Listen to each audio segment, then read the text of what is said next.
दिनांक 4 जुलाई वर्ष 2020, 10वीं कक्षा मैथ्स 1 प्रकरण 2 वर्ग समीकरण। पिछले वीडियो में हमने प्रश्न संग्रह 2.4 हल किया और आज हम करेंगे प्रश्न संग्रह 2.5। 2.5 हल करने के लिए जो बेसिक जानकारियां हैं, आइए पहले वो डिस्कस कर लेते हैं। सबसे पहले हमें समझना है कि वर्ग समीकरण के मूलों का स्वरूप क्या होता है, कैसे पहचानते हैं उसको। तो बच्चों, वर्ग समीकरण के मूलों का जो स्वरूप है वो 3 प्रकार के स्वरूप होते हैं। यहाँ देखिए, पहला स्वरूप आप देख सकते हैं, यहाँ लिखा हुआ है कि वर्ग समीकरण के मूल वास्तविक तथा समान होते हैं, यानी पहला मूल वास्तविक तथा समान। दूसरा देखिए, यहाँ है वर्ग समीकरण के मूल वास्तविक तथा असमान होते हैं, ये दूसरा प्रकार हो गया। तीसरा, वर्ग समीकरण के मूल वास्तविक संख्या नहीं होते। तो 3 प्रकार हैं, 3 प्रकार के स्वरूप हैं वर्ग समीकरण के मूलों का। अब हम पहचानेंगे कैसे कि कौन सा प्रकार है। तो देखो बच्चों, पिछले स्वाध्याय में सूत्र विधि में हमने ये सूत्र सीखा था, x बराबर x, यहाँ पर मूल है कि वर्ग समीकरण का मूल बराबर क्या होता है, -b plus minus square root of b square minus 4ac upon 2a। ये जो स्क्वायर रूट में b स्क्वायर माइनस 4ac है ना, इसी के मान के आधार पर वर्ग समीकरण के मूल का स्वरूप निर्धारित किया जा सकता है।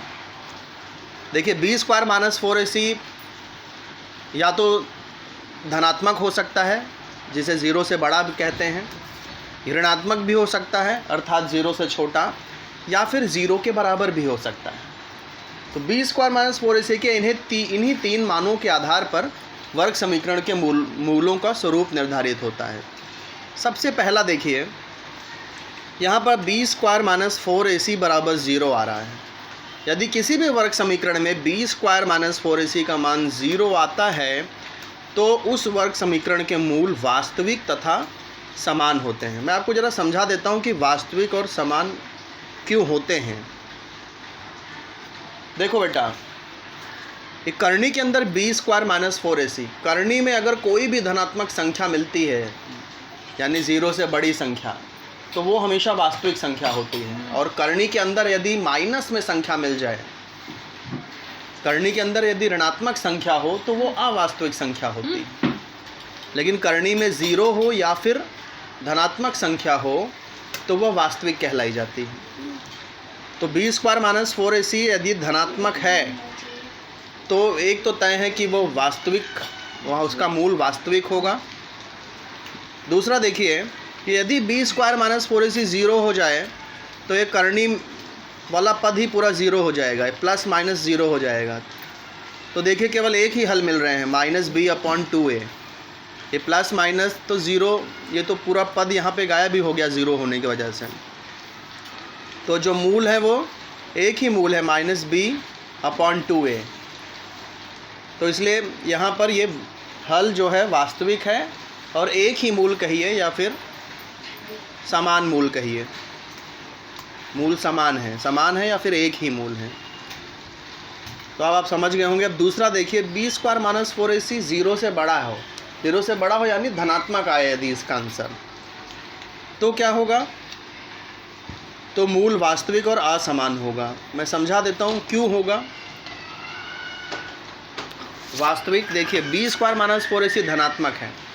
मैंने कहा कि करनी के अंदर यदि धनात्मक संख्या हो या 0 हो करनी के अंदर तो वो वास्तविक होता है। तो यहाँ b स्क्वायर माइनस 4ac धनात्मक है, इसलिए यह वास्तविक है। धनात्मक होने की वजह से क्या होगा, देखिए यहाँ पे 2 हल मिलेंगे। देखिए बीच में प्लस माइनस है ना, -b प्लस माइनस बीच में लगा हुआ है। तो एक बार हम लोग प्लस में लिखते हैं, एक बार माइनस में लिखते हैं। तो इस तरह से 2 हल मिलेंगे, दोनों हल अलग अलग होंगे, असमान होंगे। तो इसलिए b स्क्वायर माइनस 4ac यदि 0 से बड़ा है यानी कि धनात्मक है, तो जो हल होगा वर्ग समीकरण का वो वास्तविक होगा और असमान होगा। वर्ग समीकरण के मूल वास्तविक और असमान। और तीसरा देख लेते हैं, यदि b स्क्वायर माइनस 4ac 0 से छोटा हो, 0 से छोटा यानी कि ऋणात्मक हो, तो मैंने अभी आपको समझाया कि करनी के अंदर यदि कोई भी संख्या ऋणात्मक हो, करनी में ऋणात्मक हो, तो वह संख्या अवास्तविक होती है। इसलिए ऐसे वर्ग समीकरण के मूल अवास्तविक होते हैं। फिर उसके बाद उसको समान या असमान नहीं, सिर्फ अवास्तविक लिख देना है। तो ये थर्ड प्रकार का स्वरूप मैंने आपको बता दिया, वास्तविक नहीं होते हैं यानी कि अवास्तविक होते हैं। अब ये जो बी स्क्वायर माइनस 4ac जिसकी चर्चा हम कर रहे हैं, उसी को विवेचक भी कहते हैं, विवेचक। तो बी स्क्वायर माइनस 4ac विवेचक। और तीसरा एक वर्ड और है डेल्टा, आपकी स्क्रीन पे देख रहे होंगे डेल्टा। एक त्रिभुज बनाया गया है, इस त्रिभुज को हम डेल्टा कहेंगे। ये एक संकेत है डेल्टा। तो तीन चीज़ें हैं यहाँ पर, तीनों का एक ही नाम है, बी स्क्वायर माइनस 4ac, विवेचक और ये डेल्टा। ये तीनों का एक ही अर्थ होता है। आज ये आपको समझ में रखना है।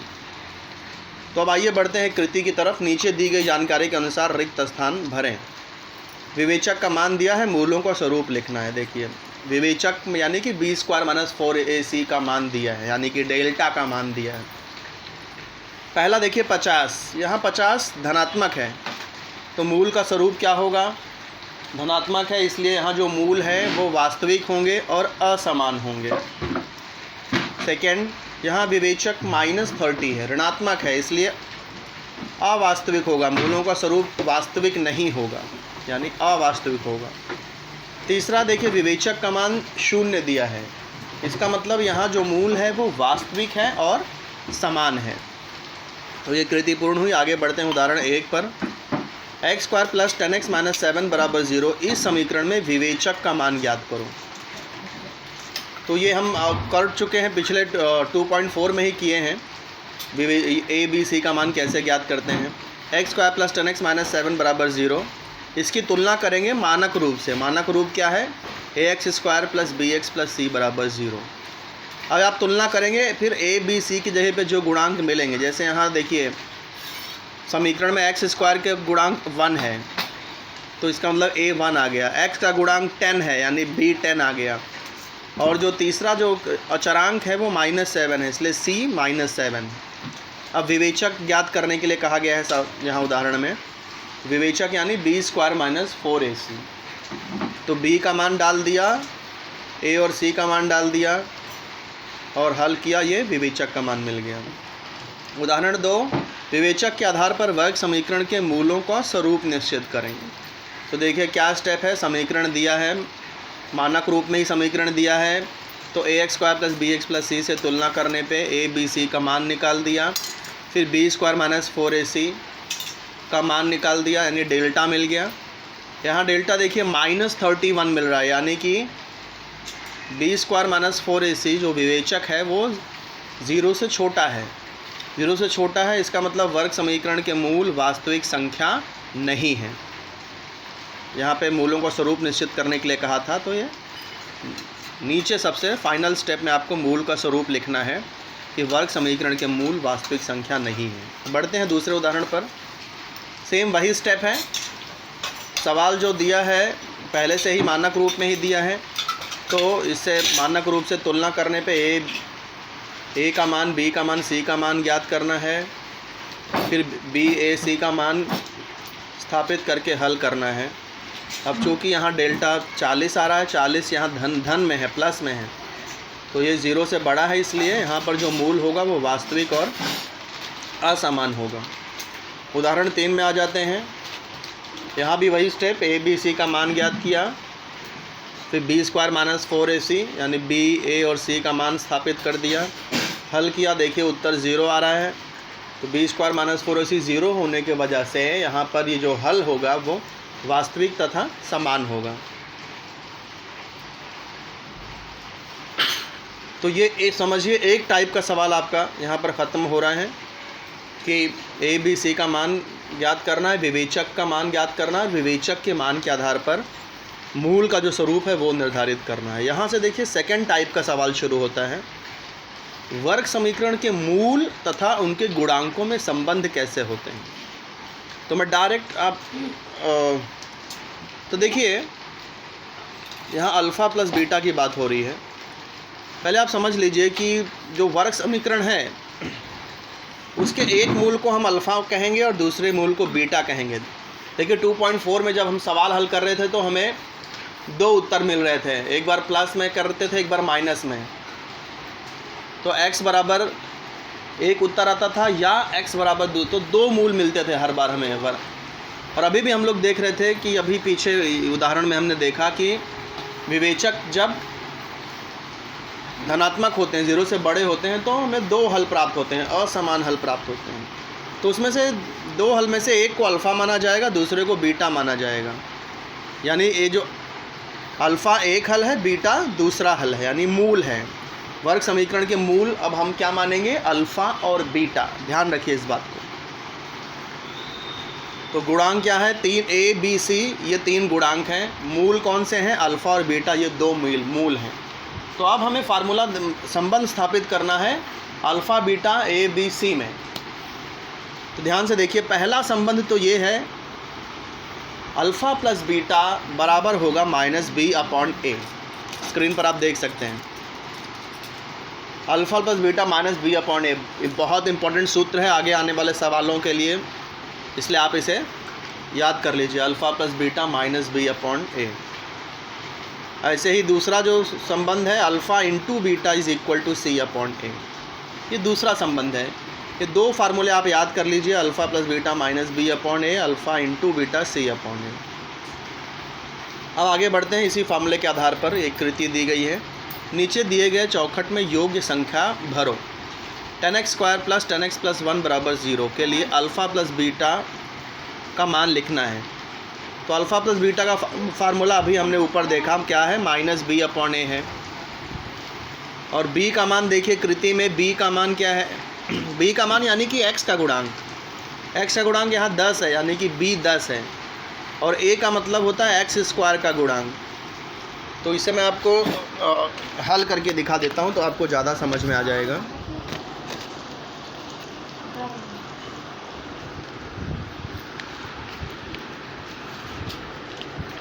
देखो बेटा, यहाँ पर समीकरण क्या दिया है?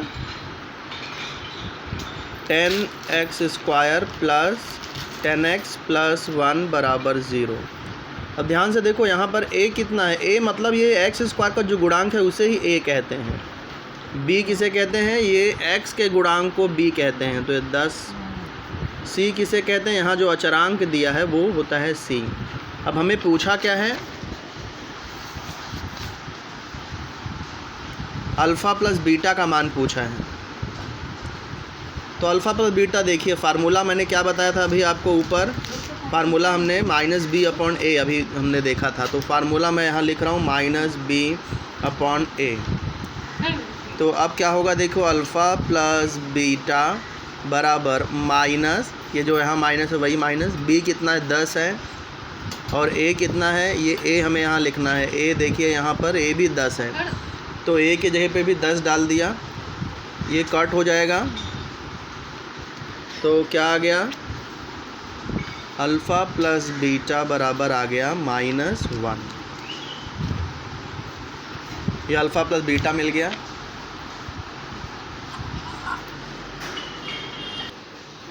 अब हमें पूछा है अल्फ़ा इंटू बीटा। तो अल्फ़ा इंटू बीटा का क्या फार्मूला था? देखिए, अल्फ़ा इंटू बीटा का फार्मूला है C/A। तो अल्फ़ा इंटू बीटा C/A लिखेंगे। अब अल्फ़ा इंटू बीटा बराबर c का मान क्या है? यहाँ देखिए, c का मान 1 है, तो c का मान 1 लिख दिया। a का मान कितना है? a का मान यहाँ 10 है, तो इसलिए यहाँ भी a का मान हम लोग 10 डाल देंगे। तो कितना आंसर आ गया? 1/10 आ गया। तो यहाँ कृति अब पूर्ण हो गई। अल्फ़ा प्लस बीटा हमारा -1 आ गया, अल्फ़ा इंटू बीटा 1/10 आ गया। अब उदाहरण नंबर 1 देखिए, अल्फ़ा और बीटा यह 2x² प्लस 6x माइनस 5 बराबर 0 इस वर्ग समीकरण के मूल हों तो अल्फ़ा प्लस बीटा और अल्फ़ा इंटू बीटा का मान ज्ञात करो। तो अभी इसी टाइप का सवाल हमने ऊपर किया। a b c का मान निकाल लिया हमने। अल्फ़ा प्लस बीटा का फार्मूला -B/A। फिर बी और ए का मान डाल दिया और कैंसिलेशन इसको सॉल्व किया, अल्फ़ा प्लस बीटा मिल गया। अल्फ़ा इंटू बीटा का फार्मूला लिखा, सी और ए का मान स्थापित किया, अल्फ़ा इंटू बीटा भी मिल गया। अब बढ़ते हैं उदाहरण 2 पर। X square minus 13x plus के बराबर 0 के मूलों का अंतर 7 हो तो के का मान ज्ञात करो। मूलों का अंतर, मूल क्या है? अल्फ़ा और बीटा है, और मूलों का अंतर यानी अल्फ़ा माइनस बीटा। मूलों का अंतर 7 है यानी कि अल्फ़ा माइनस बीटा बराबर 7 है। तो इस आधार पे के ज्ञात करना है। तो देखिए पहला स्टेप क्या है, समीकरण लिख दिया है, फिर ए बी सी का मान लिख दिया, फिर अल्फ़ा प्लस बीटा का मान ज्ञात कर दिया। नंबर 1 अल्फ़ा माइनस बीटा 7, ये हमें सवाल में दिया है।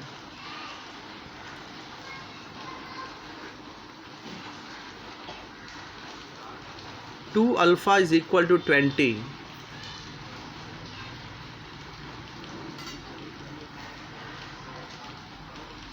समीकरण 1 तथा 2 को जोड़ने पर, हाँ समीकरण 1 तथा 2 को हमने जोड़ा है, जैसा कि हम लोग इसमें कर रहे थे। पहले चैप्टर में हम लोग 2 समीकरण हल कर रहे थे ना। मैं इसको इसमें सॉल्व करता हूँ तो आपको समझ में आएगा। देखो ये कैसे किया है इसको, ये 2 अल्फ़ा 20 कैसे आया। देखो एक अल्फ़ा प्लस बीटा हमें कितना मिला है, अल्फ़ा प्लस बीटा बराबर 13 मिला है। कहाँ मिला है? समीकरण 1 में मिला है। और समीकरण 2 में हमें सवाल में ही जानकारी दी है कि अल्फ़ा माइनस बीटा कितना है, 7 है। ये समीकरण 2 में हमें मिला है। अब इसे सॉल्व करेंगे तो बीटा कैंसिल हो जाएगा और मिलेगा 2 अल्फ़ा बराबर 20। तो वही यहाँ पर देखिए स्टेप दिया है, 2 अल्फ़ा बराबर 20 समीकरण 1 तथा 2 को जोड़ने पे, तो अल्फ़ा बराबर 10 हो गया, 2 से दोनों तरफ भाग दे दिए। अब ये अल्फ़ा का ये जो मान है समीकरण 1 में हमने डाल दिया। समीकरण 1 अल्फ़ा प्लस बीटा 13 दिया है ना, तो वहाँ पर अल्फ़ा का मान डाल दिया, 10 को राइट साइड में शिफ्ट किया, बीटा भी मिल गया। अब सवाल में हमें क्या पूछा था कि के का मान ज्ञात करना है। तो के का मान ज्ञात करने के लिए अब अल्फ़ा इंटू बीटा का फार्मूला हमने लगा दिया। अल्फ़ा का मान पता है, बीटा का मान पता है, सी का मान के है। यहाँ देखिए सी का मान के हमने निकाला था, तो सी का मान डाल दिया और ए का मान 1 डाल दिया। अब यहाँ 10 तिहाई 30, तो के बराबर 30 आ गया। उदाहरण 3 देखिए, अल्फ़ा और बीटा वर्ग समीकरण x square plus 5x minus 1 बराबर 0 के मूल हों तो alpha cube plus beta cube और alpha square plus beta square के मान ज्ञात करिए।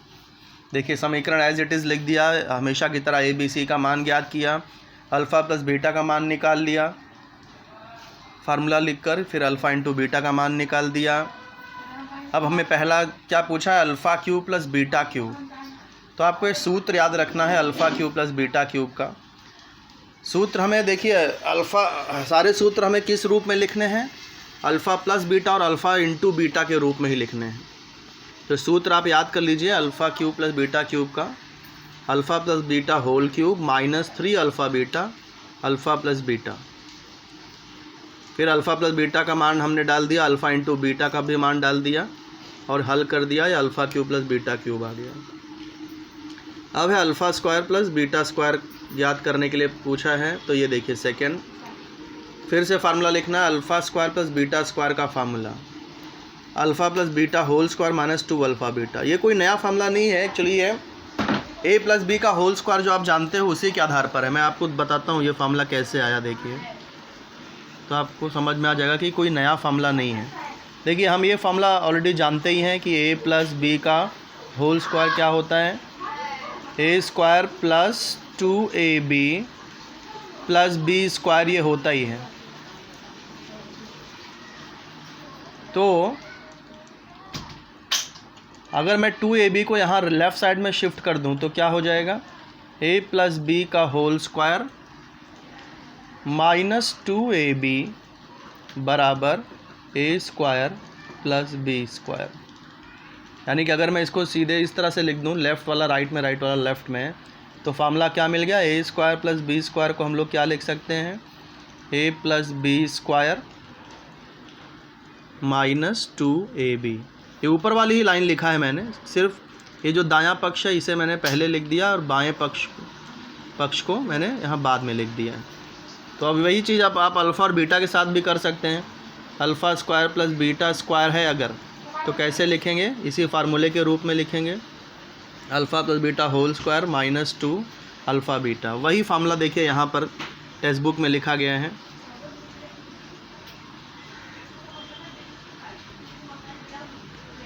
Alpha square plus beta square alpha plus beta whole square minus 2 alpha beta. तो ये कोई नया फार्मूला नहीं है, आप समझ गए होंगे। अल्फ़ा प्लस बीटा और अल्फ़ा इंटू बीटा का मान ज्ञात कर दिया, हल किया और ये alpha square plus beta square मिल गया।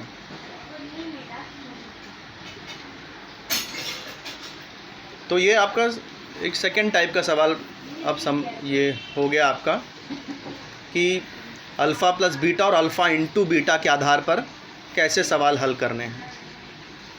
अब ये थर्ड टाइप का सवाल यहाँ से शुरू हो रहा है, मूल दिए हों तो वर्ग समीकरण कैसे प्राप्त करते हैं। तो इसके लिए देखिए एक सूत्र यहाँ पर आप देख लीजिए, समीकरण देख लीजिए, यहाँ पर कौन सी लाइन में आपको मूल दिए हो, तो ये हेडिंग आप देख रहे हो, मूल दिए हो, यहाँ से पहली दूसरी तीसरी चौथी पांचवी लाइन यानी लास्ट स्टेप देखिए क्या है, एक्स स्क्वायर माइनस ब्रैकेट में alpha plus beta into x plus alpha into beta बराबर 0। यानी फार्मूला क्या हो गया, एक्स स्क्वायर माइनस दोनों मूल का योगफल फिर एक्स प्लस दोनों मूलों का गुणनफल बराबर 0। तो अच्छी तरह से ये फार्मूला आप याद कर लीजिए, ये आगे चल कर के काम आने वाला है। थर्ड टाइप के सवाल में ये फार्मूला बहुत काम आएगा। X square minus alpha plus beta bracket बंद x plus alpha beta alpha into beta is equal to 0।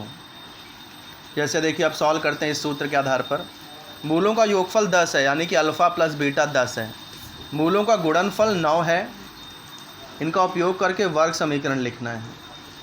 तो वर्ग समीकरण कैसे लिखेंगे, चलिए टेक्स्ट बुक में सॉल्व करते हैं।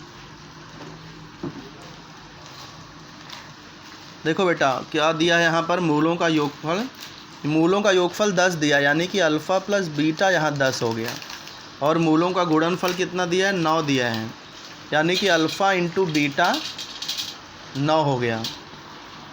तो अब समीकरण कैसे प्राप्त होगा, हम लोग अभी फार्मूला लिखे थे, देखो x square minus alpha plus beta x plus alpha into beta बराबर 0। तो ये x square minus alpha plus beta, देखो यहाँ 10 है तो ये 10x हो गया, अल्फ़ा इंटू बीटा 9, तो 9 बराबर 0। तो यहाँ पर जो कृति बुक में पूछी गई है, देखिए यहाँ पर ये बॉक्स में, ये वाले बॉक्स में 10 आ जाएगा, और दूसरा जो बॉक्स है वहाँ 9 आ जाएगा, और तीसरे बॉक्स में 0 आ जाएगा। तो ये आपकी पहली कृति हल हो गई। दूसरी कृति देखिए, ये कृति नंबर 1 थी आपकी। दूसरी कृति किताब में देखिए, यहाँ अल्फ़ा 2 है बीटा 5 है, तो वर्ग समीकरण यहाँ ज्ञात करना है। तो आइए शुरू करते हैं। अल्फ़ा यहाँ पर क्या दिया है, 2 दिया है, बीटा कितना दिया है, 5 दिया है।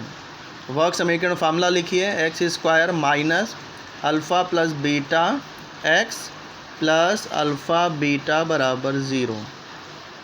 तो देखो क्या हो जाएगा, x square minus alpha plus beta यानी 2 प्लस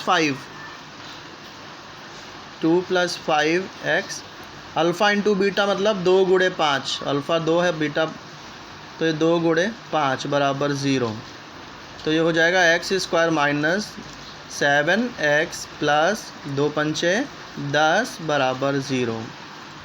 तो अब देखिए यहाँ पर कृति कैसे भरेंगे। यहाँ पर एक बॉक्स में देखिए ये अल्फ़ा, यहाँ पर एक बॉक्स था उसमें अल्फ़ा आ गया है, यहाँ पर दूसरा बॉक्स था किताब में तो ये बीटा आ गया। इसके बाद में x के बाद में एक बॉक्स दिया था तो ये बॉक्स में भी अल्फ़ा आ गया, उसके बाद दूसरे बॉक्स में आपका बीटा आ गया। फिर अगला बॉक्स देखिए क्या है, अर्थात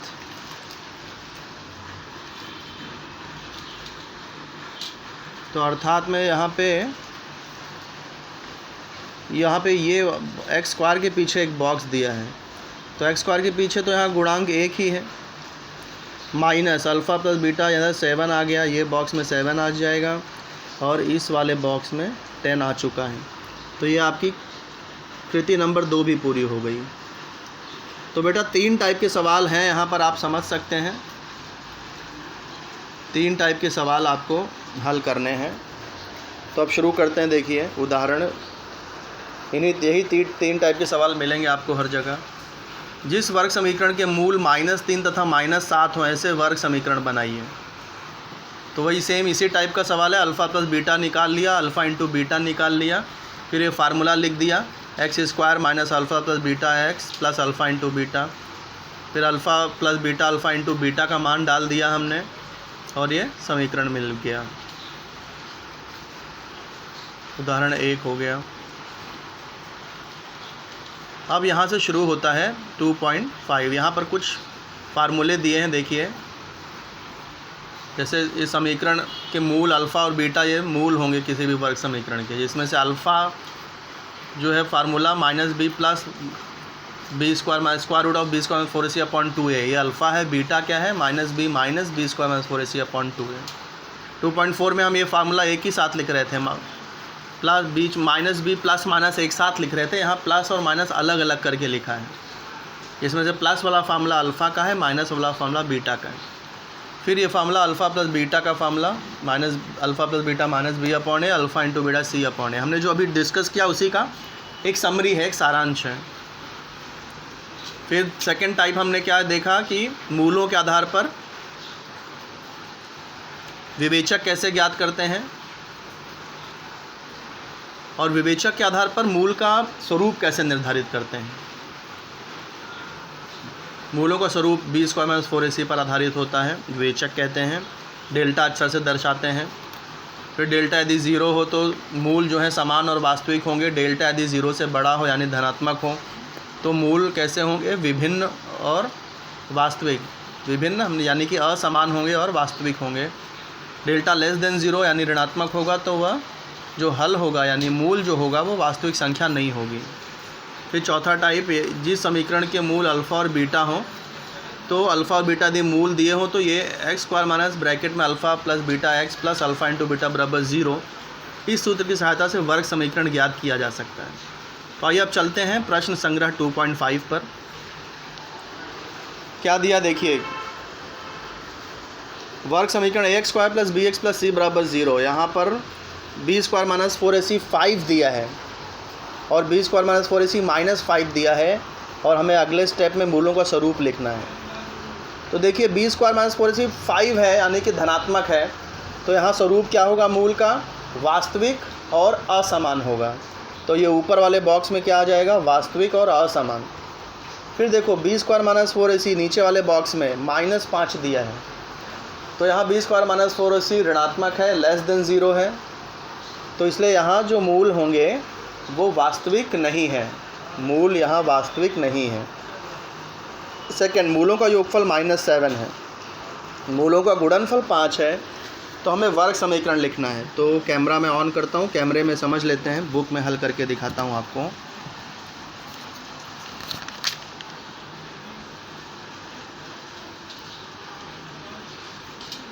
कहाँ है सवाल? और देखिए मूलों का योगफल -7 है,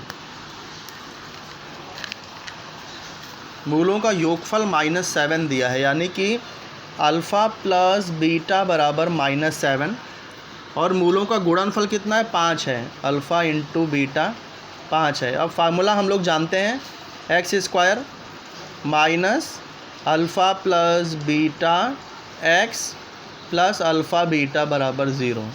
तो x square minus alpha plus beta, देखिए यहाँ -7 दिया है, तो यहाँ ब्रैकेट में आ गया -7 और ये x वैसे ही रहेगा, प्लस अल्फ़ा इंटू बीटा ऊपर देखिए 5 मिला है तो ये हो गया 5 बराबर 0। X square minus into minus plus, तो ये हो गया प्लस 7x प्लस 5 बराबर 0। तो यहाँ किताब में देखिए वर्ग समीकरण में ये जो बॉक्स जो बना हुआ है यहाँ पर हमें नीचे मूल वर्ग समीकरण लिखना है, तो यहाँ पर हमें आंसर क्या आ जाएगा, x² + 7x + 5। यहाँ ये रिक्त स्थान दिया गया था, तो ये कृति भी पूर्ण हुई। x² + 7x + 5 = 0, ये वर्ग समीकरण मिल जाएगा। अब बढ़ते हैं अगले सवाल की तरफ। यदि अल्फ़ा तथा बीटा यह दिए गए वर्ग समीकरण के मूल हों, तो देखिए वर्ग समीकरण यहाँ दिया है, तो हमें अल्फ़ा + बीटा और अल्फ़ा × बीटा के मान ज्ञात करने हैं। तो फार्मूले की तो मैंने बताया ही था, वैसे ही है। चलिए इसको भी सॉल्व करते हैं।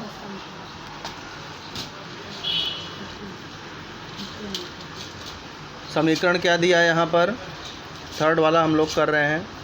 समीकरण यहाँ दिया है 2x² - 4x - 3 = 0। तो अब यहाँ देखो a का मान कितना है, ये x² का जो गुणांक होता है वही a होता है। b कितना है, x के गुणांक को b कहते हैं, तो ये -4 हो गया। c कितना है, ये -3 है यहाँ। अब अल्फ़ा + बीटा हमें किताब में पूछा गया था, तो अल्फ़ा + बीटा का मैंने आपको फार्मूला बताया, क्या था फार्मूला, -b/a। तो अल्फ़ा + बीटा बराबर माइनस, ये फार्मूले का माइनस डाल दिया। b कितना है, -4 है, तो ब्रैकेट में b का मान डाल दिया -4। फिर a कितना है, a यहाँ पर 2 है, तो ये आ गया 2।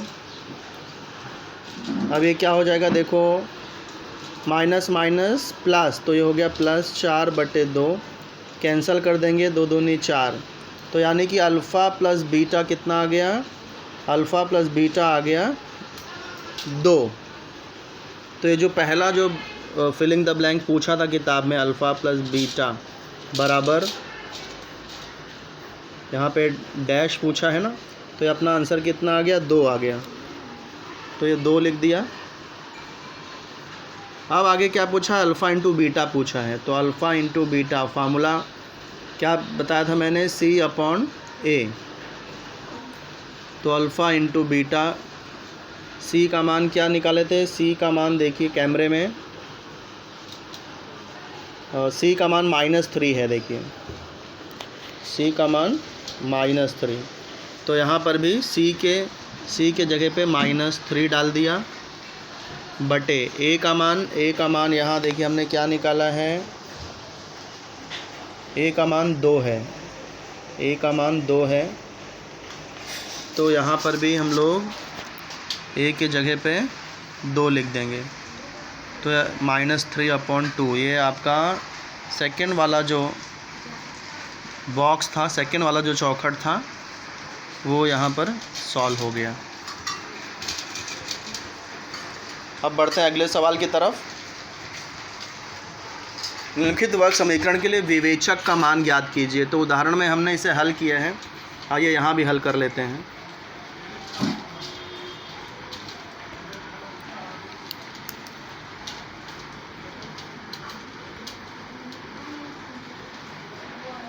दूसरा सवाल यहाँ करना है, क्या करना है, विवेचक का मान हमें ज्ञात करना। हर जगह पे हमें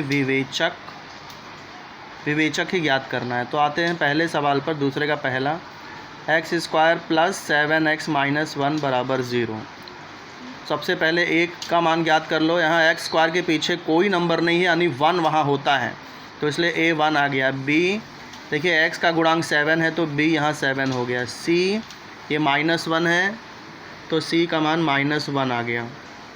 अब विवेचक, हमें विवेचक ज्ञात करना है। विवेचक का मतलब क्या होता है, b² - 4ac, ये विवेचक है। तो अब देखो b कितना है, b हमारा -7 है, तो b के जगह पे आ गया -7। यहाँ स्क्वायर है, तो इधर भी स्क्वायर, ये माइनस है तो माइनस, इधर 4 है तो 4, a है 1, तो यहाँ a के जगह पे 1 आ गया। c कितना है, -1 है, तो c के जगह पे यहाँ पे -1 आ गया। ये मैं ब्रैकेट डाल रहा हूँ, आप गुणा का निशान भी लगा सकते हैं। तो ये हो गया, -7 का स्क्वायर करेंगे तो -7 × -7, तो ये हो जाएगा 49। यहाँ पर माइनस इंटू माइनस प्लस, 4 1 ज़ा 4, 4 1 ज़ा 4, ये आ गया 53। b² - 4ac 53 आ गया। सिर्फ विवेचक का मान पूछा है, तो यहाँ विवेचक हमें मिल गया 53, विवेचक मिल गया 53। अब बढ़ते हैं दूसरे सवाल पर। दूसरे का ही हम कर रहे हैं दूसरा सवाल। क्या है समीकरण? 2y² माइनस 5y प्लस 10 बराबर 0। ए का मान यहाँ 2 है, बी का मान -5 है, सी का मान ये देखिए 10 है। हमें ज्ञात करना है विवेचक। विवेचक यानी b² माइनस 4ac। तो ये बी का मान डाल दिया, ए का मान डाल दिया, सी का मान डाल दिया। इसे हल करेंगे, 5 का स्क्वायर 25, 4 दूनी 8 दम 80, प्लस 25 है और माइनस 80 है। तो ये प्लस 25 और ये माइनस 25 कट जाएगा। माइनस देखिए 80 है यहाँ पर और ये प्लस 25 है, तो ये प्लस 25 और माइनस 80 में से माइनस 25 निकल जाएगा। तो माइनस 80 में से यदि माइनस 25 निकल जाए तो कितने माइनस बचेंगे? माइनस ही बचेगा, क्योंकि माइनस की संख्या है ज़्यादा है। तो 30, तो यहाँ माइनस कर देते हैं। देखिए 80 था, उसमें से हम 25 माइनस कर दे रहे हैं। 10 में से 5 गया 5, 7 में से 2 गया 5, यानी 55। तो यहाँ विवेचक क्या आ गया? विवेचक हमारा आ गया -55। अब आते हैं तीसरे सवाल पर। तीसरा सवाल क्या है? √2x² प्लस 4x प्लस 2√2 बराबर 0। ए का मान यहाँ √2 है, बी का मान 4 है, सी का मान 2√2 है। विवेचक का मान हमें ज्ञात करना है, यानी कि b² माइनस 4ac का मान ज्ञात करना है। b का मान 4 माइनस 4a का मान है √2, c का मान है 2√2। तो कैसे हो जाएगा? देखो 4² हो गया 16 माइनस, अब यहाँ पर देखिए कई लोग कंफ्यूज होंगे। देखो कैसे करना है। √2 इंटू √2 2 होता है। ऐसे नहीं समझते तो ऐसे समझो। देखिए √2 इंटू √2 √4, और 4 का वर्गमूल 2 ही होगा। तो √2 इंटू √2 करेंगे 2 हो जाएगा। फिर 2 2 जा 4 और 4 4 जा 16। तो यहाँ क्या आ गया? 16 आ गया। नहीं समझा तो आप वीडियो आप बार बार रिपीट करके आप इस चीज़ को समझ सकते हैं कि कैसे मैंने किया। तो ये 0 आ गया यहाँ विवेचक का मान। अब बढ़ते हैं अगले सवाल की तरफ। ये दूसरा पार्ट ख़त्म हो गया है तीनों। अब है तीसरा, विवेचक के आधार पर निम्नलिखित वर्ग समीकरण के मूल निश्चित करने हैं। तो तीसरा सवाल शुरू करते हैं। तीसरा, विवेचक के आधार पर क्या करना है? मूल निश्चित करना है। यानी सबसे पहले हमें विवेचक निकालना है, फिर उसके आधार पर मूल निश्चित करना है कि वो मूल कैसा है। वास्तविक समान है, वास्तविक असमान है, कि वास्तविक नहीं है। 3 टाइप का जो है होता है। तीसरे के पहले पे आ जाते हैं। x² माइनस 4x प्लस 4 बराबर 0। तो पहले विवेचक का मान निकालने के लिए a, b और c का मान निकाल दिया। विवेचक के formula b² minus 4ac। b कितना है? -4 का स्क्वायर माइनस 4 इंटू 1 इंटू 4। ये a b c का मान सब मैंने डाल दिया है। -4 का स्क्वायर 16 माइनस 4 1 जा 4, 4 4 जा 16। यहाँ b² 0 आ गया। इसका मतलब हल वास्तविक नहीं है। सॉरी, यहाँ हल कैसे हैं? हल वास्तविक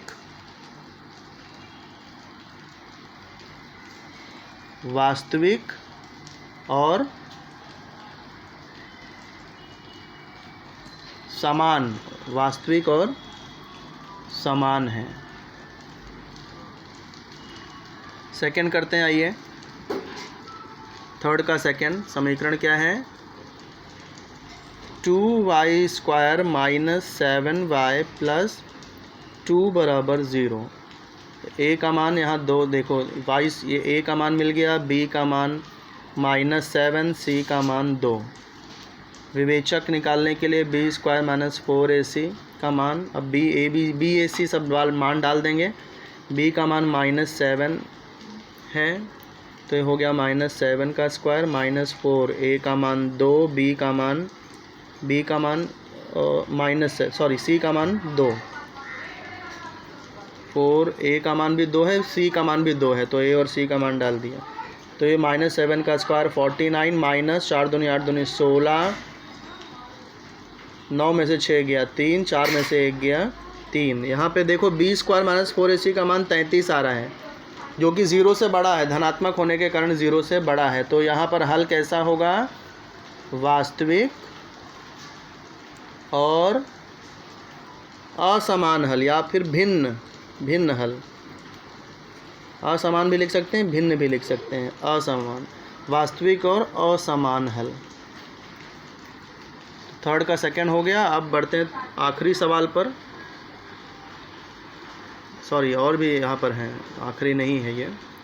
तीसरे सवाल पर बढ़ते हैं।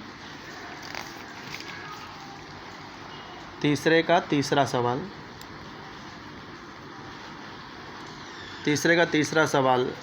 क्या है? या तीसरे का तीसरा आप लोग खुद से करिए, क्योंकि वीडियो काफ़ी लंबा हो रहा है। हम लोग अगले सवाल की तरफ बढ़ते हैं। चौथे सवाल पे बढ़ते हैं। चलिए, तीसरे का तीसरा आप होमवर्क कर लेना, घर पे करना आप इसे। नहीं आएगा तो पूछना, मैं इसे फिर से समझाऊंगा। चौथे सवाल की तरफ बढ़ते हैं। वर्ग समीकरण प्राप्त करें जिनके मूल निम्नलिखित हैं। देखिए यहाँ पर हमें वर्ग समीकरण मूल दिया है, वर्ग समीकरण ज्ञात करना है।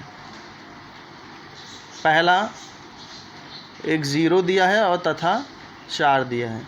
तो इसमें जो 0 है ये आपका अल्फ़ा है, पहला मूल। दूसरा मूल बीटा, यहाँ पर 4 है।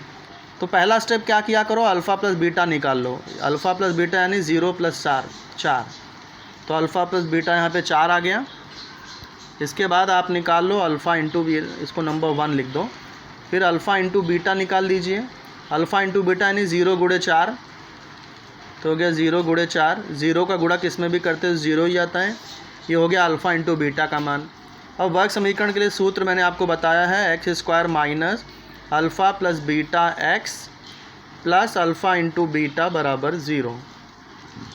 ये हो गया x² minus alpha plus beta. देखिए समीकरण 1 में 4 हमने निकाला है, तो इसके जगह पे 4 आ गया। ये x plus alpha into beta 0 आया है, देखिए। तो ये 0 बराबर 0। 0 लिखने की ज़रूरत नहीं है, तो यहाँ x² माइनस 4x बराबर 0। ये हो गया आपका वर्ग समीकरण। अब इसी तरह से आपको चौथे का सेकंड भी करना है, तो चौथे का सेकंड कर देता हूँ मैं। चौथे का दूसरा सवाल, यहाँ पे एक मूल दिया है 3, यानी अल्फ़ा हो गया 3।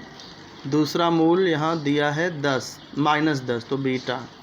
पहला स्टेप है आपका अल्फ़ा प्लस बीटा निकालना, यानी 3 प्लस बीटा यहाँ -10 है, तो ये क्या हो जाएगा 3 + -10 -7। ये आ गया आपका अल्फ़ा प्लस बीटा का मान नंबर 1। अल्फ़ा इंटू बीटा निकाल लीजिए। अल्फ़ा इंटू बीटा मतलब 3 × -10, ये हो गया -30, तो ये हो गया दूसरा। अब सूत्र लिख दीजिए वर्ग समीकरण ज्ञात करने का, x² minus alpha plus beta x plus alpha into beta. मान डाल दीजिए। अल्फ़ा प्लस बीटा का मान नंबर 1 में देखिए -7 आया है, यहाँ 1 में देखो -7, तो ये -7 डाल दिया। x वैसे का वैसे, अल्फ़ा इंटू बीटा -30, यहाँ बराबर 0 होना चाहिए, यहाँ भी 0। x² minus minus plus 7x, फिर प्लस माइनस माइनस, तो -30 बराबर 0। ये हो गया हमारा वर्ग समीकरण। चौथे का दूसरा कर लिया।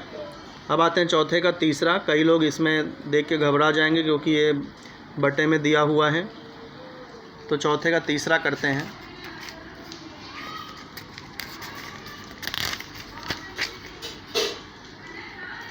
चौथे का तीसरा सवाल, यहाँ अल्फ़ा कितना है 1/2 है और बीटा कितना है ये -1/2 है। तो सबसे पहले हम क्या ज्ञात करेंगे, अल्फ़ा प्लस बीटा। अल्फ़ा है 1/2 प्लस बीटा कितना है -1/2। तो 1/2 प्लस माइनस माइनस, देखो हाफ माइनस हाफ तो ज़ीरो आ जाएगा, हाफ माइनस हाफ ज़ीरो, तो अल्फ़ा प्लस बीटा ज़ीरो आ गया नंबर 1। अब निकाल लेंगे अल्फ़ा इंटू बीटा, यानी हाफ इंटू माइनस हाफ। तो क्या होगा, देखो प्लस इंटू माइनस माइनस, और 1 इंटू 1 1, 2 इंटू 2 4, तो अल्फ़ा इंटू बीटा -2 आ गया नंबर 2। अब आप फार्मूला लिख लीजिए, x² minus alpha plus beta x plus alpha into beta बराबर 0। तो x² minus alpha plus beta कितना है -1/4 है, तो ये आ गया अल्फ़ा प्लस बीटा 0 है, तो ये अल्फ़ा प्लस बीटा 0 x हो गया, प्लस अल्फ़ा इंटू बीटा -1/4 बराबर 0 है। तो देखो 0x तो 0 ही हो गया, यानी ये पूरा टर्म यहाँ पे गायब हो गया। तो क्या बचेगा लास्ट में, x², उसके बाद प्लस इंटू माइनस -1/4 बराबर 0। ये पूरा पद यहाँ गायब हो गया, क्योंकि 0x करेंगे तो 0 हो जाएगा, फिर ये माइनस भी नहीं रहेगा। तो सीधा x², ये प्लस इंटू माइनस माइनस, और ये 1/4 बराबर 0।